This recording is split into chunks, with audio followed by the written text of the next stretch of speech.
ఈ గంపలపల్లి గ్రామం. నా పేరు తాళపల్లి వెంకటి, తాండూరు మండల్. అయ్యా ఈసారి నేను 5 ఎకరాల పత్తి పంట వేసిన, 1 ఎకరము వరి పంట వేసిన. అయితే ఈసారి ఏమైందంటే అకాల వర్షం వల్ల ఈ పత్తి అంతా కొంచెం కలర్ వచ్చింది. కలర్ వచ్చిన దానికి ప్రభుత్వం రేటు పెట్టేటట్టు లేదు, ప్రైవేట్ వాళ్ళు కూడా బొత్తిగా రేటు పెట్టేటట్లేరు. కాబట్టి ఈ పత్తిని గవర్నమెంట్ వాళ్ళు తీసుకొని మాకు గిట్టుబాటు ధర కల్పించండి. లేకపోతే మా పరిస్థితి ఏంటంటే పెట్టిన పెట్టుబడి కూడా వెళ్ళేటట్టు లేదు.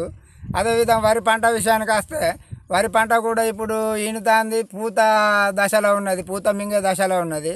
ఆ పూత కూడా రాలిపోతే వడ్లు కూడా తప్పబోతాయి.